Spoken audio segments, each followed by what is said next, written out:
Brexit Secretary David Davis starts negotiations in Brussels on Monday that will set the terms on which Britain leaves the European Union and determine its relationship with the continent for generations to come.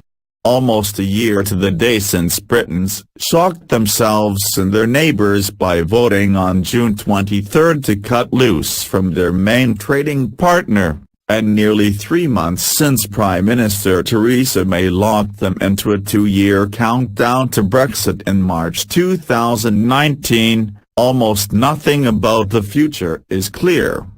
Even May's own immediate political survival is in doubt, 10 days after she lost her majority in an election. Davis, who unlike May has long campaigned to leave the EU, will meet chief EU negotiator Michel Barnier, a former French minister, at the European Commission's Berlaymont headquarters at 11 a.m. 0900 GMT. They are due to give a joint news conference after talks among their teams lasting 7 hours. Officials on both sides play down expectations for what can be achieved in one day.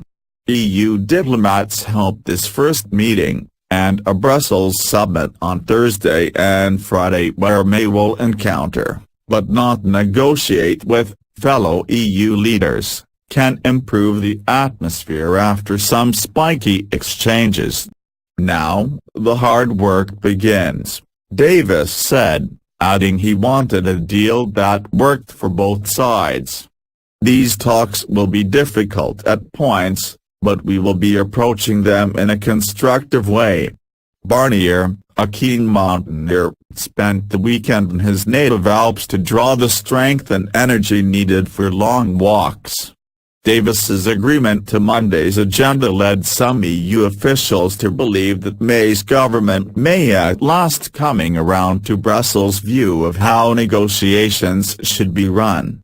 Sounding conciliatory, Britain's Boris Johnson said as he arrived at a meeting with fellow EU foreign ministers in Luxembourg that he looked forward to a happy revolution in relations that would be good for Britain and the rest of Europe.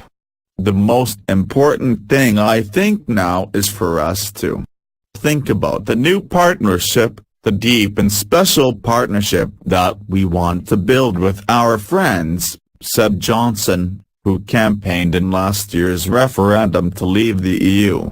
May's election debacle has revived feuding over Europe among Conservatives that her predecessor David Cameron hoped to end by calling the referendum, and leaves EU leaders unclear on her plan for a global Britain, which most of them regard as pure folly. While Brexiteers have strongly backed May's proposed clean break with the single market and customs union, Finance Minister Philip Hammond and others have this month echoed calls by businesses for less of a hard Brexit and retaining closer customs ties. With discontent in Europhile Scotland and troubled Northern Ireland, which faces a new EU border across the divided island, Brexit poses new threats to the integrity of the United Kingdom. It will test the ingenuity of thousands of public servants racing against the clock to untangle 44 years of EU membership before Britain is out, 649 days from now, on March 30, 2019.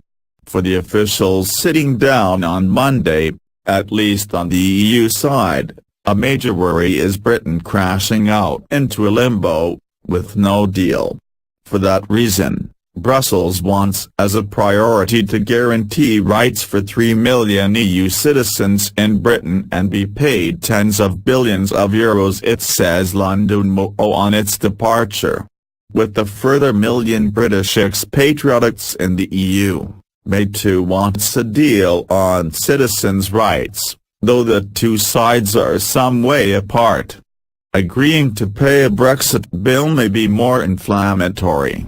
Brussels is also resisting British demands for immediate talks on a future free trade arrangement.